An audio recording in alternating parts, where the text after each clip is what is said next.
What's going on, everybody? It's your boy C-Zar, and we are talking about Bitcoin Cash today. Shout out to the Dragon Riders. Shout out to the vets watching this video. It is Veterans Day. It is the 11th day of November, and here we are sitting at about $512 with 6 hours and 45 minutes left in this day. We had a little bit of a move up to $530 and came back down. It's a little discouraging, right? It's like we're just being teased. No matter what, we're being teased every step of the way, right? Literally every step of the way. We break out of our downtrend, teased, and then we come back down, right? You pop, you have a nice pump, teased. You look like you're breaking out of the low ends of this area here. And we are, but it's teasing us every step of the way. We're going to get there. And I think that the teasing is going to pay off because inevitably, I very much do believe that from this price of $513, we're going to be on a non-stop mission to 4K, somewhere thereabouts, give or take a few $100s between friends, right? Let's look at the 1 hour time frame. We'll zoom out from there, and we'll wrap this video up with the longer term stuff. Okay, so hit that like button, subscribe. Here we are, $513 now. Looking at the 1 hour time frame, the RSI, I suppose, has some bearish inclinations to it. Overall, it's bullish.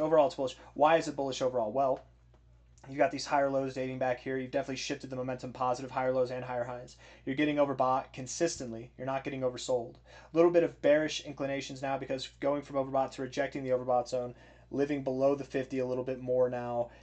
You could go a little bit lower. I'm not saying that you will. I'm just saying it's kind of implied. So let's assume that you do go lower, just for now. In 2 seconds, I might be more on the bullish effect, but let's just stay to the bearish effect for now. If you do go lower, $500 or thereabouts likely holds. So maybe you bounce at 503, maybe you bounce at 500 itself. I doubt you go too much below 500, if at all.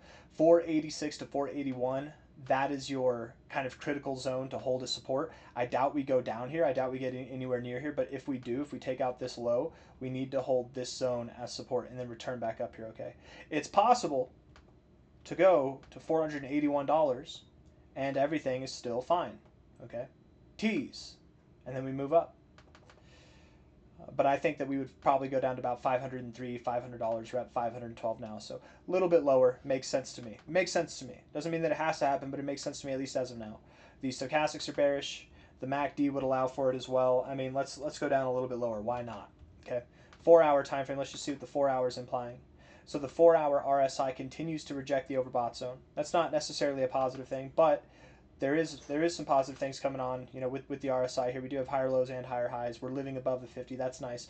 But getting oversold and not getting overbought's a bit discouraging. So let's go back down to this 40 area, the 50 area, whatever, something just a little bit lower, find support, and then next time see some follow through that takes us above the overbought zone. I'd like it if we held these same areas as support or higher readings, whatever it might be, something in this area or above. Bounce off the 50, bounce off. If you do go to the 40, I suppose it's okay.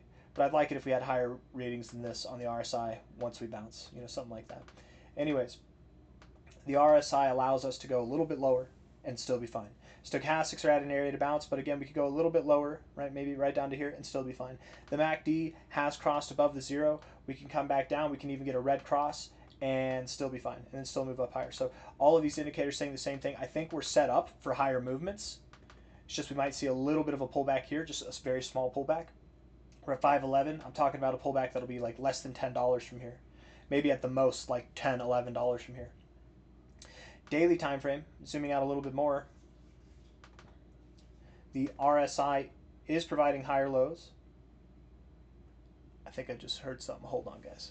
Hey, I'll be right back. Okay, hold on.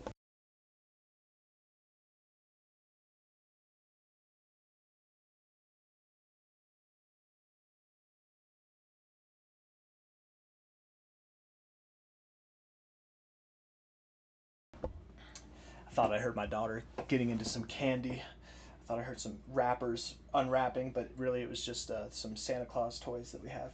Anyways, daily time frame, making sure she wasn't eating because we've had a little breakfast, but I'm about to make some steaks, and I want to make sure she's not going to spoil her appetite with candy.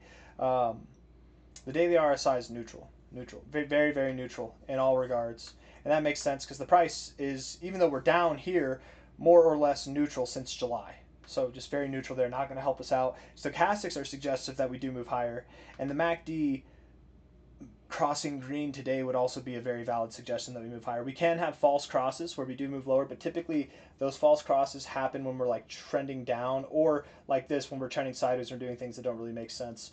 I don't think we're going to get a false cross here. I would count on this being more serious, let's just say. But maybe that doesn't imply that we have to move up right now. Just over the coming days and weeks, we should be moving higher. Overall, looking at the weekly time frame, the weekly RSI has come all the way down to the 40. We've bounced there. We've reset. It's nice. The stochastics have reset. They got oversold. That's nice as well. The MACD is not at the zero. It'd be fine if we were down at the zero to bounce, but we don't have to. We can absolutely bounce right here. There's nothing wrong with that. Overall, all of these indicators are either reset or bullishly inclined, and I definitely believe that over the coming days and weeks we will be ripping to the upside. And when I say ripping to the upside, I mean ripping to the upside. Like, we're really going to just rip right through the freaking roof, man. Bitcoin Cash is going to be in the spotlight, in the limelight here, probably by the end of this month, I would think, of November. I don't think that we're going to be at 4,000 by the end of this month. I just think by the end of this month, we're going to be up sizably. You know, we'll be up above $1,000, $2,000, whatever, something around there. And then going into the end of the year or January, we should be pushing higher, I think, all the way to, you know, anything from about a $3,500 price to, you know, $4,400, wherever the all-time high is here, which is at $4,300, yeah.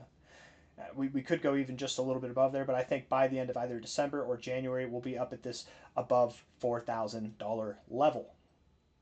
I don't really have anything else that I want to say. I think I've said everything I need to say. We can look at the monthly indicators real quick. Monthly RSI looks fine. I mean, it's not a whole lot going on here, but it's fine. I don't like that the stochastics have rejected the overbought zone, but that's okay. You know, we can turn things around pretty quickly. The MACD looks fine as well. Nothing to be concerned with there. I don't really have anything else that I want to say, so I'll probably just end it there. We're consolidating, we're waiting, and when we do return to prices that are above, I would say, let's just say $600, really probably more likely like $630. When we get above there, at that point in time, I really think it's go time. We're going to pick up the pace at a rate that we haven't seen since really since 2024, since this time back here. Right, we're going to pick up the pace at such a rate that it's going to make these moves seem insignificant. These are very large moves, right? I mean, in 3 weeks' time, we moved up 3.6x. Here, in about 8 weeks' time, we moved up 3x. Those are pretty significant moves. What we're about to do, what we're getting set up for, is going to be larger. It's going to make these seem very insignificant. Very significant moves will seem insignificant with what we're doing here. I guarantee. I can't guarantee. Nothing's a guarantee. No promises.